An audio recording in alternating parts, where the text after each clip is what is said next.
I just found out I was muted. Welcome back to Orange Hat Reviews, everyone. Hope you're all having a wonderful day. It's kind of odd that the clip didn't unmute my account, so sorry about that. So, welcome back to another mystery review. This week it was easily guessed because I gave visual hints throughout the week, and I also gave some other hints, which were the best CGI out of Japan, an anti-government movie, or rather a government mocking movie, a meeting for every action, and 4 forms. And then I gave the GIF that showed a humongous tail swooping over a part of Tokyo, Japan. And then I also showed a GIF of an eyeball with a chrome nictating lens going over it to cover it, to protect it. And people obviously guessed right. It was in fact Godzilla, Shin Godzilla. And aside from the 1954 Gojira, Shin Godzilla is my favorite Toho Godzilla movie. I absolutely love it. And this movie, aside from all of the human government crap that's in it, I can honestly say I enjoy it very well. So, without further ado, before we get started, make sure that you smash the like button, share the stream out, and make sure that, well, I could always use more watch time. I'm doing the best I can with what I got, and I'm going to probably try doing more streams during the week to try to get my time up, because I kind of need it, because my reviews aren't getting, or barely getting, any views. I mean, I am a movie review channel.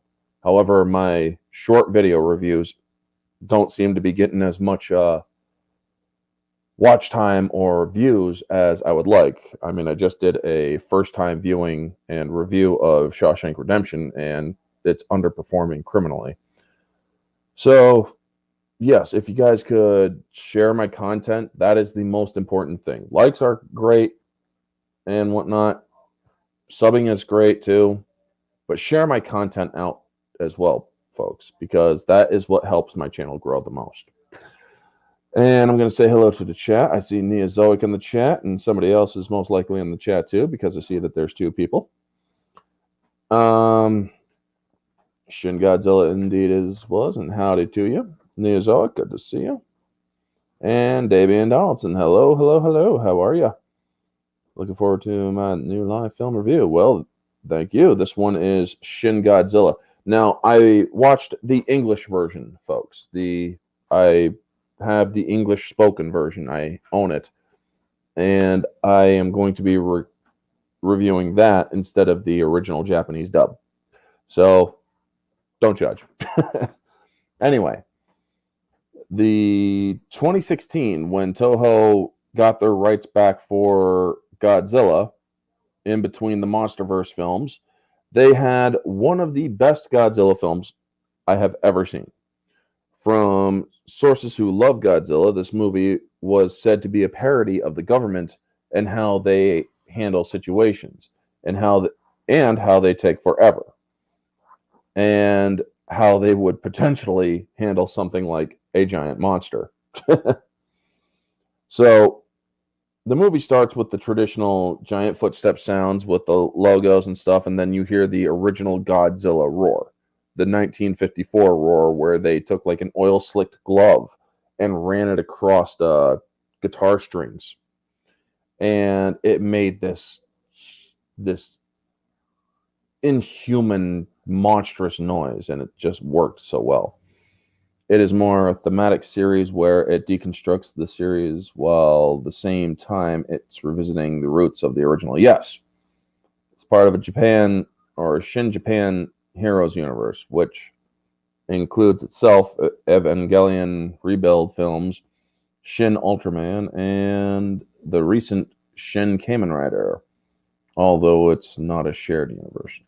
For example, Shin Godzilla goes back to the somber, tragic allegory of 1954, Shin Ultraman, a modern adaptation of the 66, and Shin Kamen Rider, back to basic 71 series of manga.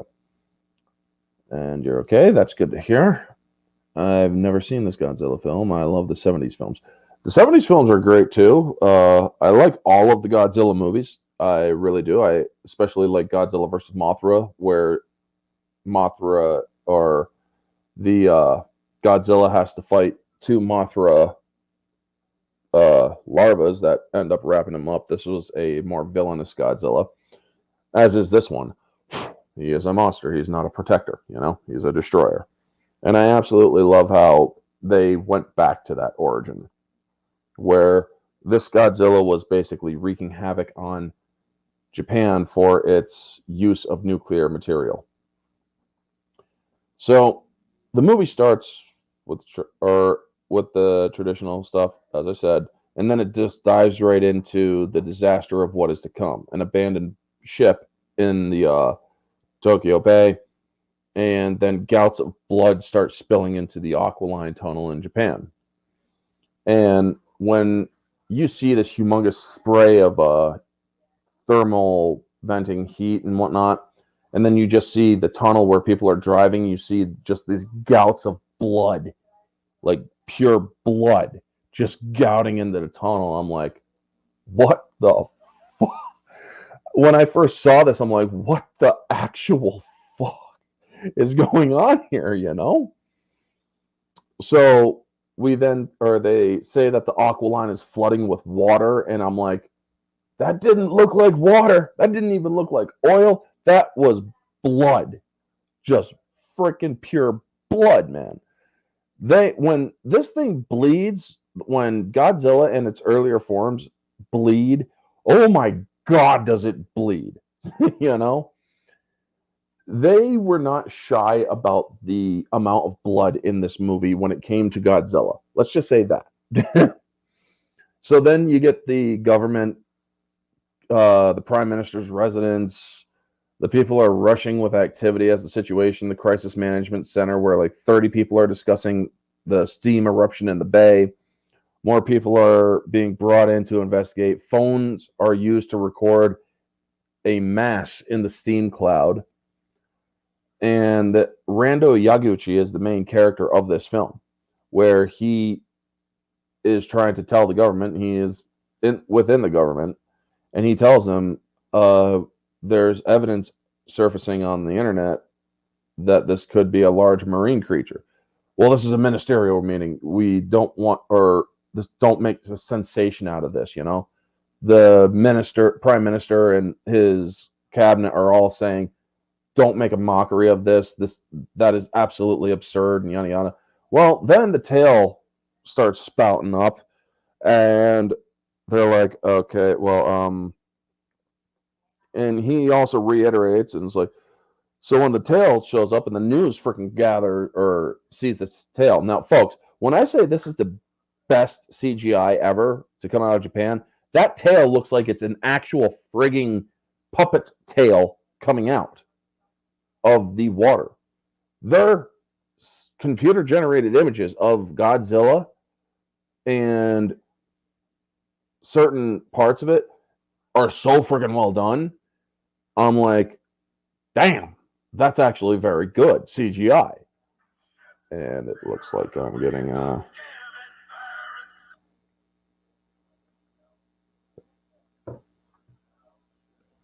hold on one second, folks. Okay, yeah. I don't care about that right now. So yeah, when you see the body and the tail coming up in the bay, it's like, well, there you go. You actually think this could be a puppet. It's not a puppet. It's actually a CGI creation. How is it that this movie has such good CGI, yet MCU movies that have millions of dollars poured into them suck with their CGI? Won 7 Japan Academy Prizes, including Picture of the Year and Director of the Year. Well, the guy that directed it, I heard, does the Evangelion show, so it's definitely well earned. Although some of the things he wanted to have done with the concept art show another Godzilla coming out of the back of this Godzilla. And then there was also ones where Godzilla would eventually fly and shit like that. And I'm like, no, I'm glad they did what they did and stuck with it. Now, there are some parts that are CGI in this film, folks, that aren't as good. However, because they kind of make an aura or like a wavy aura around Godzilla when he's evolving from Kamada-kun to Shinagawa-kun. Now, in order to understand that, folks, there are wards in Japan. There's Kamada District, and then there's the Shinagawa District. Kamada District is the one where it came up on land and was gouting blood out of its gills, and it was not downright. It was, or hadn't yet evolved to an upright form. When it evolves into its upright form, but still looks like the first stage creature, that is Shinagawa-kun, is how they call it. So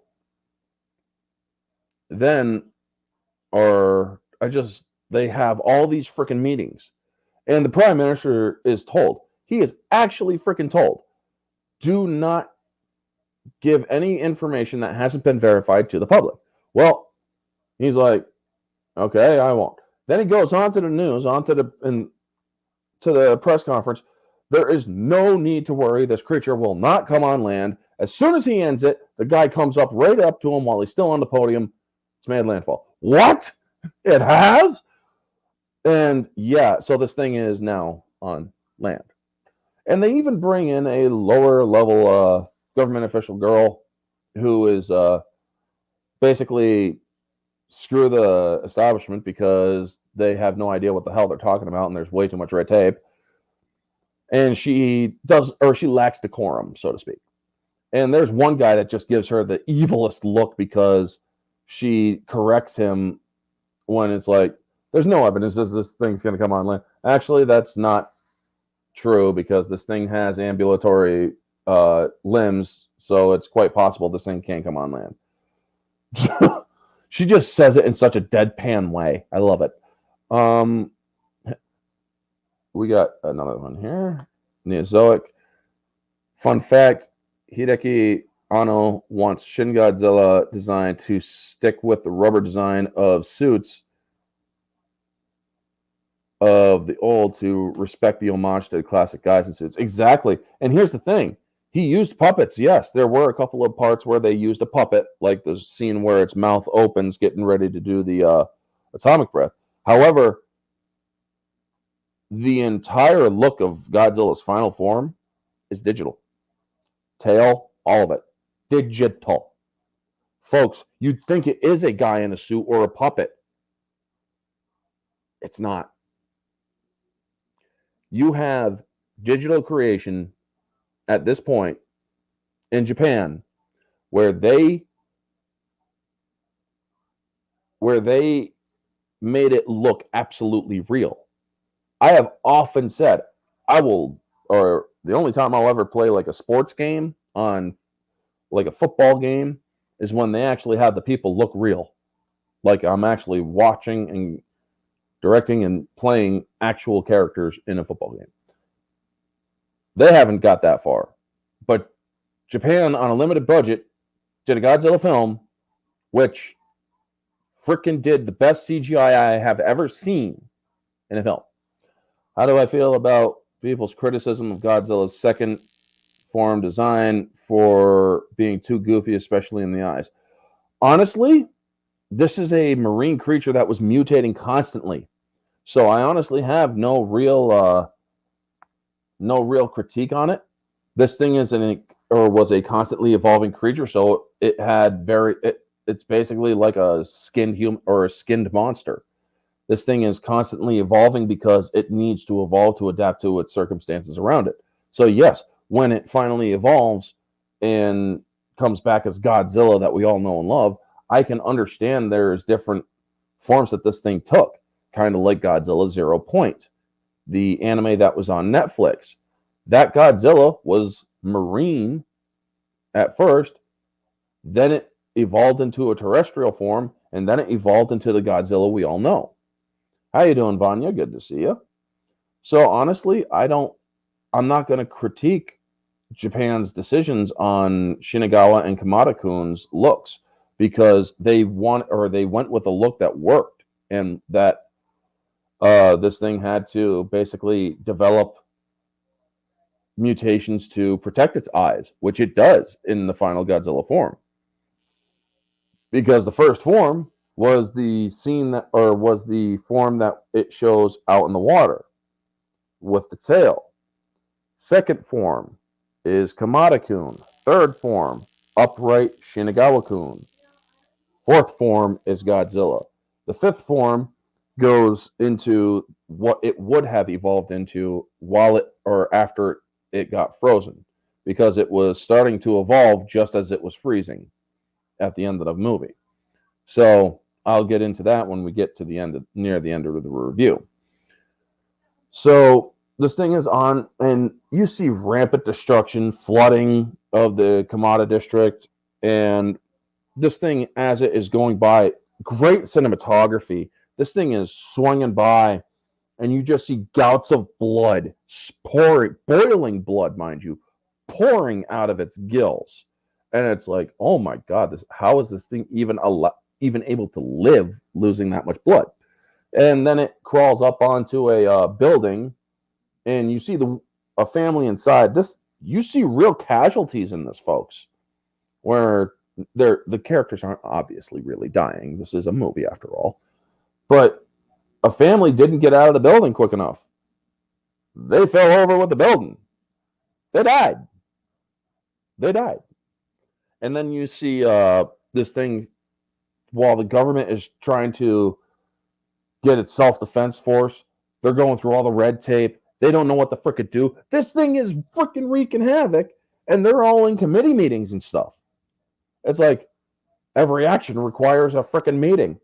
And one of them's like, don't knock the red tape. It's fundamental to our democracy. I'm like, well, your democracy kind of sucks right now, because while you guys are being democratic, this fucking thing is wrecking your shit. You know? Just saying, democracy is not as good as everybody thinks, but that's a whole political discussion for another time. So this thing eventually, they finally get military or their reaction force to get out there, and they got choppers out there, and they evacuate most of the district. They're ready to fire on this thing after it finally evolves into Shinagawa. My favorite Godzilla films are Godzilla vs. Gigan. Love that film. Godzilla vs. Megalon. That one was also good. Terror of Mechagodzilla. Great film. Godzilla vs. King Ghidorah. Godzilla against Mechagodzilla. And Final Wars. Final Wars was great because they finally I believe that was the one where they bought the rights to Zilla only to murder it. So yeah, that was great. So yes, you got such great scenes. Now, there are some of the acting where you got one guy freaking out because of something he saw on the screen is like, dude, calm the fuck down. You've had way too much coffee. So objectively, there are flaws to this film. Some of the acting could have been a little bit better. But honestly, for the most part, I thought that this movie translated rather well. But getting back into it,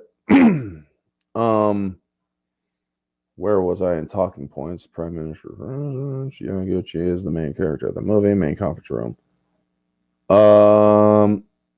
Adjourning. You seriously see these guys in the Prime Minister's office? We're adjourning the meeting to yet another meeting. I mean, they even do a blackout screen that says several moments later, just to freaking cut through all that shit. And it's like, what the hell, man? So we're getting to Kamada-kun or Shinagawa-kun. So the military wants choppers. They get the choppers out, and while they're evacuating civilians, they're ready to fire on this thing. And two civilians, old man and a kid, are in the line of fire. The whole place is evacuated. Two civilians. Abort the mission. I'm sorry, sir, but 2 lives in the measuring, folks, as evil as this sounds, 2 lives mean nothing when you are looking at the safety of your entire nation. I would have opened fire. Myself, I would have opened fire. And I would have said, light it up. And because those people are on the ground, they're moving away, light it up. Now, yes, you're going up against an unknown enemy with unknown capabilities, unknown biology. I understand the hesitancy. However, 2 lives cannot get in the way of the safety of your nation. I understand that point too. So they freaking now they abort, but as they're aborting, Shinagawa, it starts to overheat. It looks back at its fins and its back, which starts to glow very bright red, and it's like, or looks back, looks forward, and when it roars for the first time, it is the original 54 Godzilla roar. Shinagawa-kun's roar is the Gojira roar from 1954. And so when it starts to overheat, it goes back down to its, or it regresses to Kamada-kun form to run to the,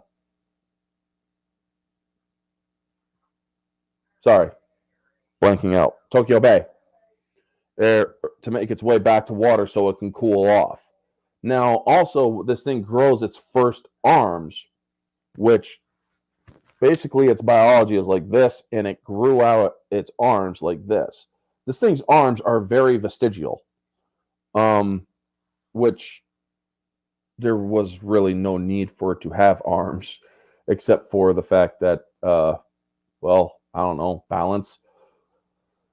So when this thing has finally gone away, they're taking up, or they're investigating all the damage.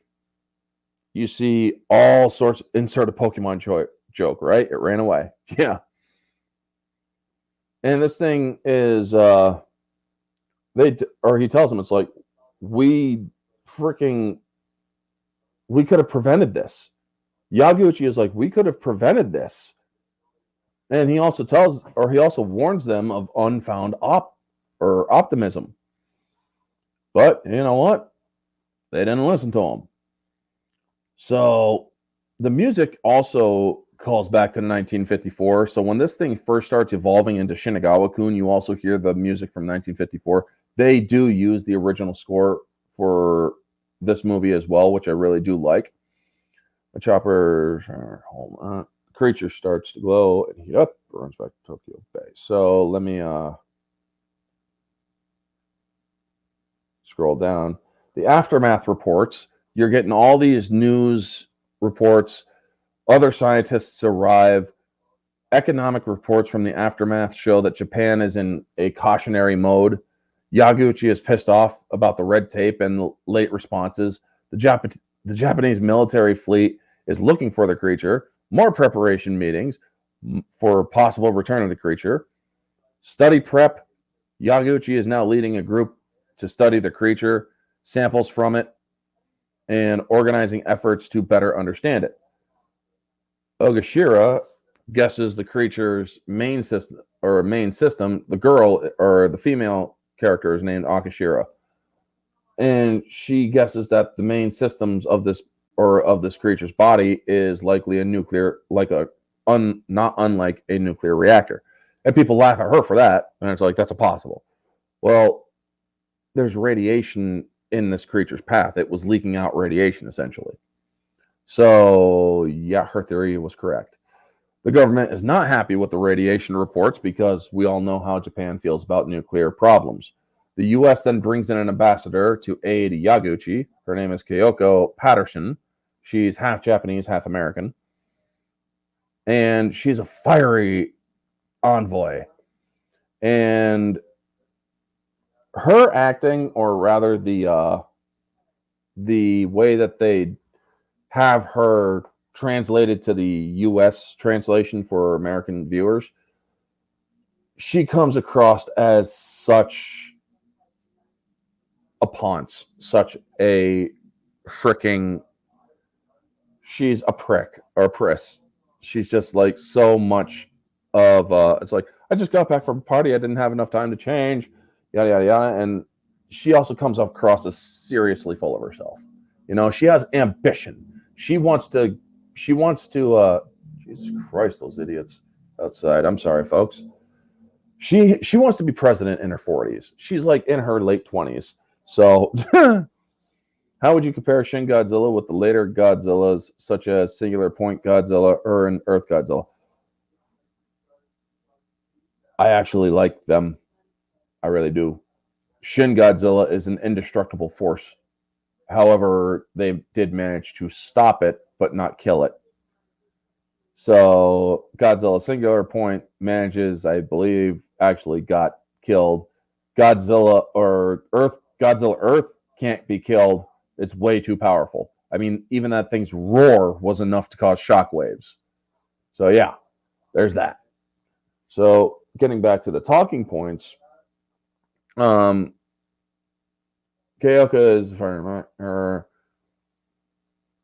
She wants the Japanese intelligence agency to find a professor named Goro Maki, who predicted the coming of this creature, and so the government is looking into it for her. And they also are looking into her and find out that she's deeply political. She has ambitions to become a president in the future. And Yaguchi has the intelligence bureau looking into Goro Maki. He's missing. His boat was the one that was from the beginning of the movie. And there's an envelope with the phrase, "Do as you please," on it. And also the name of the creature. They actually do make mention of Godzilla instead of Gojira, but they also end up using the name Gojira as well. So they officially use the name Gojira. Now the creature is still gone, hasn't come back. Now the name is God Incarnate. Now 60 years of dumped radioactive materials is what Goro Maki was protesting, because his wife also died from nuclear waste material seeping into close to where she lived, and she ended up dying. So Goro Maki hates the government because of their use and acceptance of nuclear radiation and nuclear materials. Now, it is surmised that Gojira fed off these materials, which led to the creature mutating into the forms that we saw in the earlier film. And she brings out this humongous paper that is like a molecular chart that is absolutely makes no sense to these people. And Gojira also, when samples are collected, has 8 times the genetic material of any known organism on the planet. 8 times the amount of genetic material, folks. Stuff that, or its body creates elements that are yet to be quantified in modern science. So yeah, just goes to show this thing has been or is not known to science. So then you see a drafted relief and recovery bill, and Gojira is a radiation wet dream to science, as there are elements that are unquantifiable as well, which I already discussed. More discussion of Gojira genetics and how it is the most evolved creature to ever exist, capable of self-mutation and adaptation, possible, or then they also mention that the best way to stop it is the possibility of coagulant to cool its blood, because of its body being like a thermonuclear reactor. And they call it the Yaguchi plan, after the guy who's leading this entire thing. So we then see, after they all go to sleep, there's protests out in the streets. Protests that are like, Godzilla or Gojira is a god, so protect it, you know? And it's like, you guys do realize this thing came up into your areas and wreaked a lot of damage, you know? So everybody is tired and stayed in. No arguing, which is good. Gojira then is spotted coming ashore. And it's much bigger and more looking like a version of Godzilla that we all know and love. The huge tail, the atrophied arms, the digital effects that surpass anything the US has done ever. It really is well done. Now, folks, when you see this creature in its full splendor, which you can see in some of the GIFs that I've made, especially the hours ago, or the one I did hours ago, which shows Godzilla walking in a vehicle driving by with the camera looking up at Godzilla, you think this is a person in a suit. It's not. I need to reiterate this. This is the best Godzilla digital effects I have ever seen. How you doing, Price is Right? Good to see you. And opinions on the fan theory that Goromaki committed suicide by leaping into the ocean where Godzilla was, and Godzilla assimilated Goromaki due to Godzilla having human characteristics. It is entirely possible. Let's just say that, because this thing is a constantly mutating creature. So it does make sense that maybe it did assimilate some of Goromaki's genetic structure, as well as his hatred for nuclear materials. It is entirely possible. So now that Godzilla is wrecking shit and heading straight to Tokyo, there's this wonderful shot of somebody, the driving along shot that shows the digital effects. Now, again, folks, all digital. So they're now worried about this thing because it was leaking radiation. They're worried about if they destroy it, radiation will leak and be released if they kill it. So the attack order is still given. All weapons are unrestricted. You got Kawasaki, or you got the Kawasaki district or area is the battleground. Artillery tanks, jets, choppers, all of them engage Godzilla. Bullets, completely ineffective. The military then uses tanks, try to go after its legs. Ineffective. Nothing is stopping this thing. So it's like, request to use missiles. I authorize the use of all weapons. And so, yeah, they unload on Godzilla. And it's like, what are you guys doing? Right. Not, you guys are shooting my legs? Okay, you're shooting my face. What? The look, Godzilla's facial expression doesn't change. Now, that is something that I wish there would have been some sort of reactions of this creature. However, I think that it is pretty good still, or regardless. That is mostly a subjective nitpick. But then they start dropping bombs from their jets, laser guided missiles. And when it hits, or when one missile bounces off of Godzilla's face before blowing up, you actually see the nictating chrome lens go over his eye to protect his eyes from any possible damage. So it shows that this thing is actually evolved to such a degree where it can rapidly evolve small little things to protect itself. So that's also pretty cool. Then it gets to one of the rivers and just kicks a bridge, which devastates a little bit of the military's might. I mean, it's like, oh crap, you know? So then the stealth bombers start coming in, and the U.S. military starts bringing in their own assets. B-52 stealth bombers dropping some surface-piercing missiles, essentially. MOPs, they call them. The government is evacuating to underground shelters, and when the missiles that are dropped on Godzilla from the U.S. military are dropped, you just see gouts of blood just pouring out of the back of this creature. And it's like, okay, that's a reaction. That thing hurt. Okay, yeah. And so this thing is like, no more of that shit. And then you see its famous roar, where then it opens up its lower jaw outward, opening and starts to glow. And it's a purple glow. Mace Windu would be proud.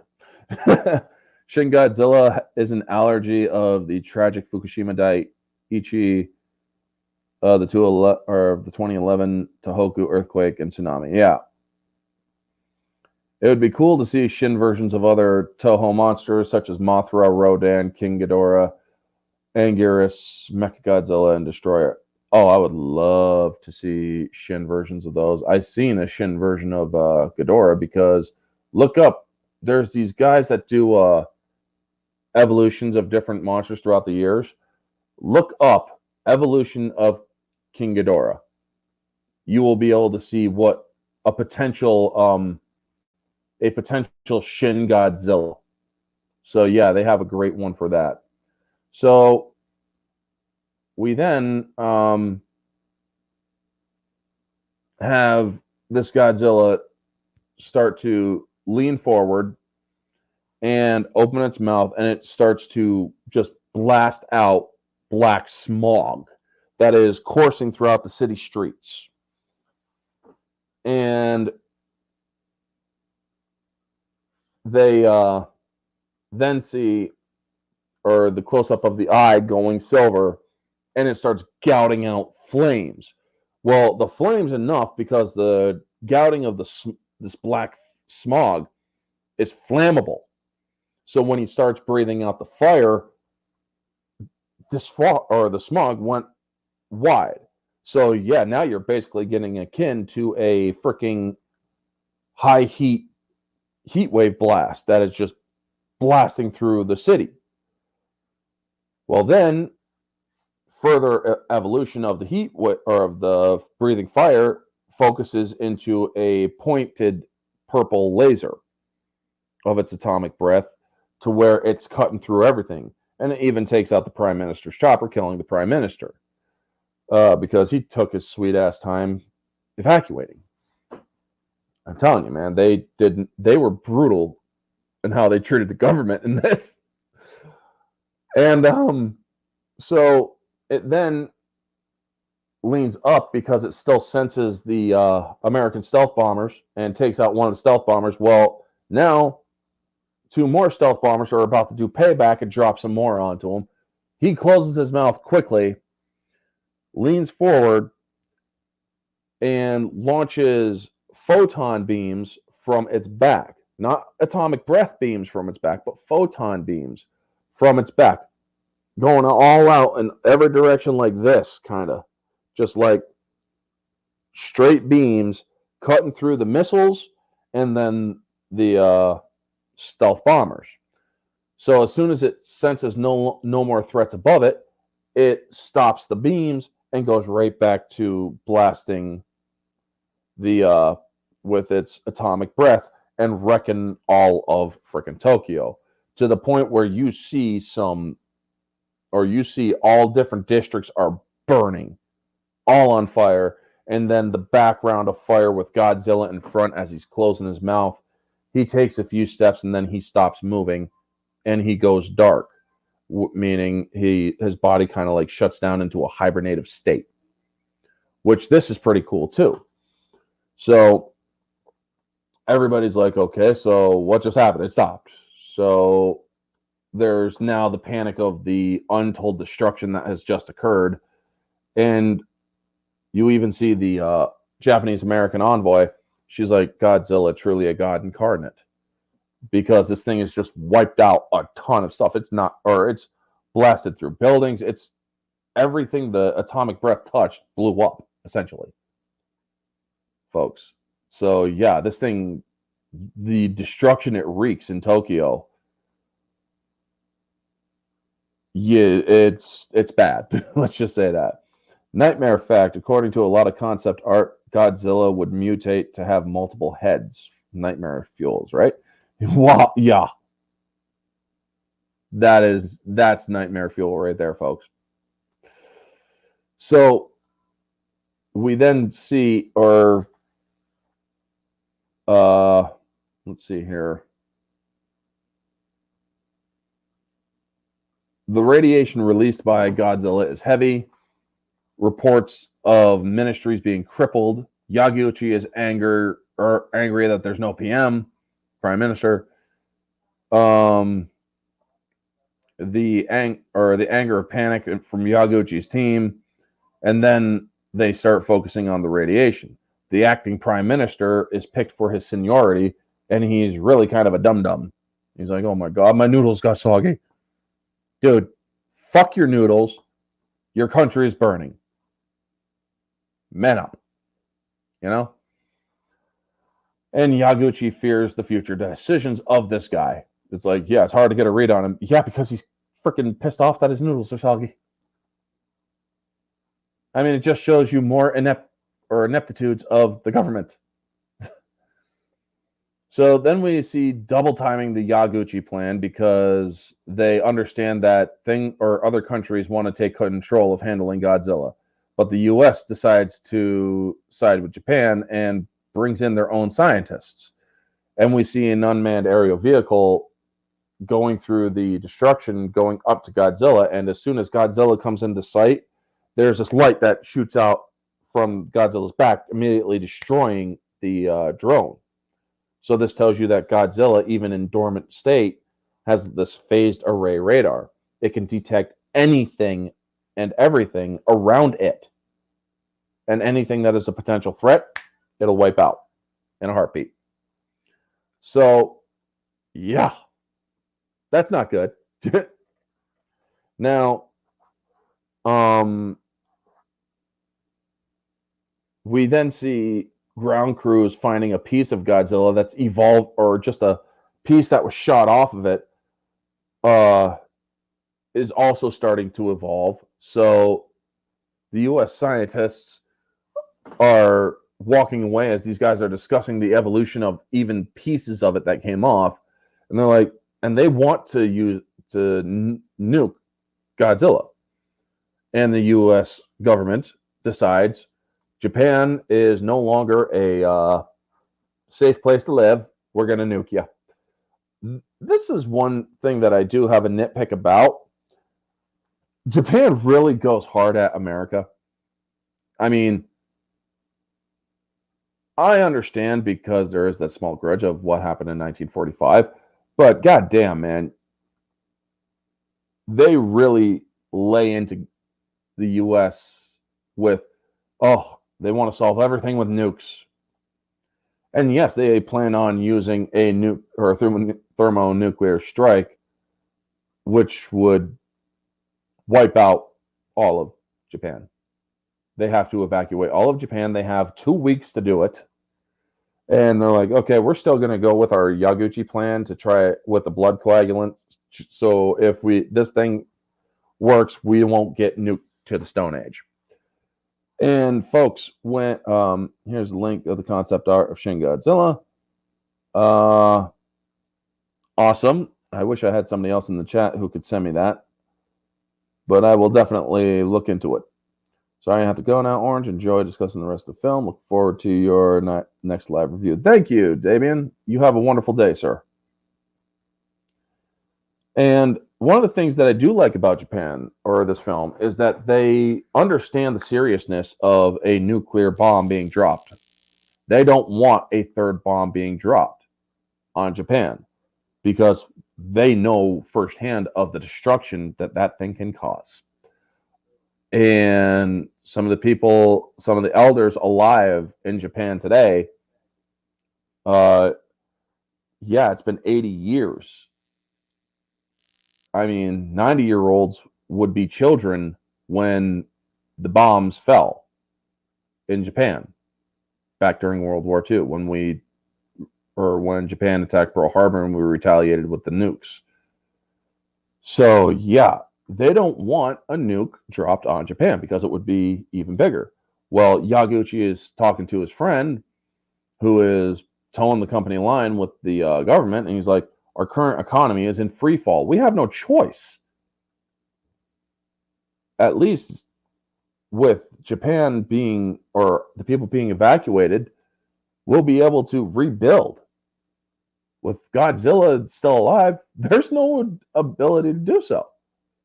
So, well, yeah.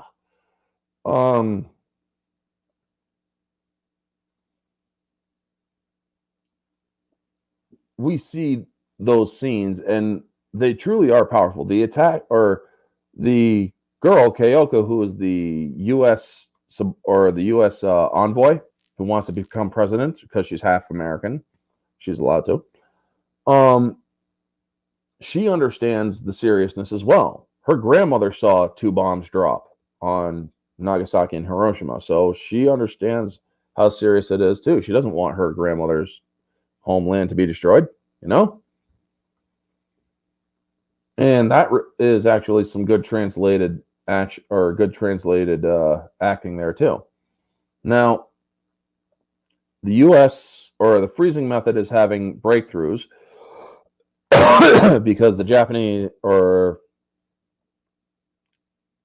let's see here, they all hate that a nuke needs to fall. Okashiro says it best. Akashiro, she does say, while they're talking about a nuke being ready to be dropped, man frightens me more than Gojira. And that's actually a very powerful statement, folks, because yes, while Godzilla or Gojira, however you choose to describe it, does have a lot of destructive capability, yes. However, man is too willing to unleash hell in the face of such overwhelming odds. They're willing to kill themselves in order to kill the enemy, you know? So they decide to rush the coagulant plan in order to counter the nuke plan, and it ends up paying off.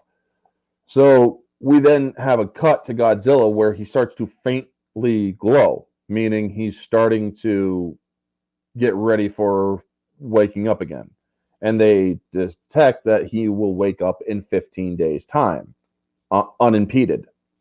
While the government pushed to evacuate the entire country of Japan, that's like 2 or 3.6 million people, I believe. And they say that the U.S. would nuke New York, or they actually state that if Godzilla made landfall on New York, they drop a nuke on New York. I'd be like, the fuck you would? One, I live in this state. I don't want to be caught in a freaking radiation storm. So, yeah, don't do that. So it's like, are you guys out of your fucking mind? We would not drop a freaking nuke on the United States. But whatever. So we then get another cut to Godzilla, and his tail opens up a tiny bit. And then back to Yaguchi's team. Question, did you think Shin, or before that question from the chat, did you think Shin Godzilla tops? No. Gojira, the original Gojira, best film of all time when it comes to Godzilla. That's because it is literally quite the best. That movie was done on such a restricted budget and such legal restrictions. The movie that came out is absolutely a great film because, one, they were not allowed to protest the government or the nuclear uses of the world. Yet, so they created Godzilla. So yeah, 54 Godzilla is still the best. This one, close second. I will say that, though. I will say it is a close second, this one. So the new plan is in place, and they solved the molecular map by looking at an origami, and they finally cracked the formula, which reinforces the coagulation plan, or the coagulant plan. And so they go to the government seeking permission, and the government's like, no, the U.S. resolution has already been passed. Well, maybe it's time that Japan does as it pleases instead of relying on everybody else. So now or the government of Japan is openly defying the United Nations panels. And the plan is in place. It's called Yashiori, about a guy or a figure that slayed a Hydra in Japanese culture. And they seek to interrupt the countdown to the nuclear strike. And so the U.S. will partner up silently with Japan to implement this plan. And the French help Japan by petitioning to have the countdown to dropping a nuke. They petition to have it delayed by 24 hours, and it works. So allowing Japan to finish up its plan to implement it. So we get trains, planes, and coagulants, is how I deem this scene. We get more original music, using drones to wear out Godzilla, and then they use trains to wake him up. They crash a bunch of trains into his feet to wake him up. And then they start using American drones launching missiles and whatnot to wear out Godzilla, where he's using his photon beams to stop them. But then the photon beams peter out, and so he goes to his atomic breath, and because he needs more defense, his tail starts using atomic breath, which is the same atomic breath from his mouth. So then you see that eventually peter out, and then his atomic breath petering out, and which they are basically fighting a battle of attrition to get him to be weaker. So then they freaking drop buildings on him in order to get him down to the crane level so that they can administer the coagulant. Godzilla fights back and wipes out the first juice team, as I call it, in the talking points, wipes out the first juice team. So they use trains to trip up Godzilla again to knock him back down. And when they start re-administering the coagulant, this Godzilla starts twitching. And I do like how they have him twitching as his body starts twitching like that, in order to, or as its body is reacting to the coagulant. And it just adds a sense of realism, you know? Orange, according to some source of the Art of Godzilla book, Shin Godzilla would have had the seventh form of where it becomes an omnipotent godlike being and universe itself. I don't know if that is true or not. Damn! I know about the committee taking a committee to beat Godzilla, so Godzilla would become a committee, which is at the end, but Godzilla becoming full omnipotence, that would be interesting. So, after Godzilla then gets up and starts glowing purple again, getting ready, but then stops, he shortly after takes a step, and the roar that it unleashes before it freezes, I believe, is one of the death knolls of Godzilla from the 70s, if I remember correctly. So that is a nice touch too. They used even more older sounds for him. And then we get the new data after Godzilla has been frozen that this Godzilla was living on borrowed time.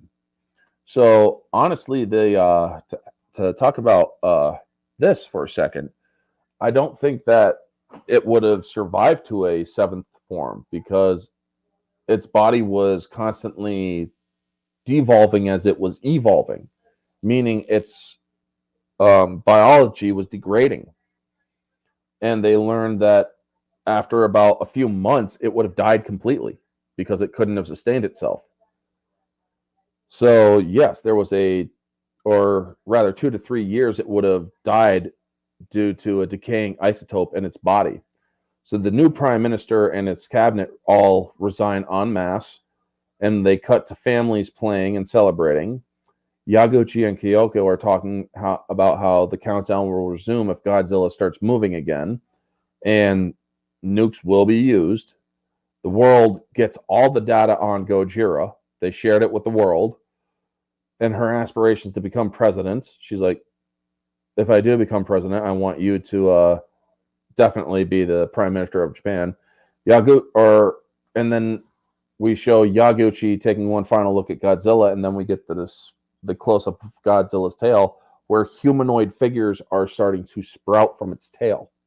As it was frozen, or while it was freezing, these things also got frozen too.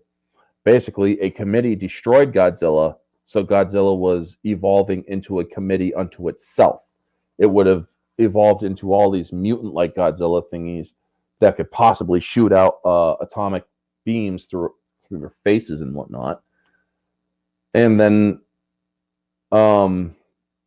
you see the roll of hints, or the roll of credits, and that's it. Now, from an objective standpoint, folks, Shin Godzilla is, I would put, around an 8.5. The acting in some of the scenes is the biggest problem. Now, yes, that is intentional. However, some of the intent of the acting makes for a kind of taking out of the situation. This dude sees a little bit of information, and he's like, jumping up and down like a freaking maniac. It's like, what the fuck are you jumping up and down for, man? I don't get it. So yes, that kind of stuff is off-putting a little bit. However, you got great CGI and you got lesser great CGI in this film. They also used stop motion for this film, or for Godzilla, when he did his first photons out of his back. But for the most part, great writing, great story, great special effects. Some of the acting could have been better, you know? So yes, 8.5 objectively. Subjectively, a 9.5. I absolutely loved it. That one small bit takes off half a point because that actor was just fucking weird. Moviegoer. This movie does have a bit of a pacing issue. It's like, okay. I'll give this about a 9 out of 10 moviegoer, because yes, the pacing is the biggest problem when it comes to this movie. But for the most part, this movie is still a pretty solid film. Anyway, thank you so much for tuning in. Neozoic, Dabian, Price is Right review, and Vanya. Stay tuned for next week. The hints. Many of you will most likely get it. Spores, molds, and fungus. That's your hint. Now, if you think it's obvious, you're not going to be correct. If you don't think it's obvious, well, then you might be correct. So yes, next week, spores, molds, and fungus. Do not put it in the chat. You know my rules. But anyway, thank you so much for tuning in, folks. I will see you next week. However, tune in tonight, where I will possibly be on the Barroom Podcast. Most likely I will. Jacob from Society Reviews is interviewing a guy from G4 TV. And I figure I'll join that too. Give thoughts and stuff on the controversies of today. And next Sunday is the return of MCU Sundays, where we will be talking the first Avengers film with my hat crew. C.S. Johnson, Ambassador, Jacob Berry, and Raya Kitty. So thank you all for tuning in. Craig, good to see you. And you have a good day too, butter. So yes, thank you so much for tuning in, folks. You all have a wonderful day. And always remember, stay humble.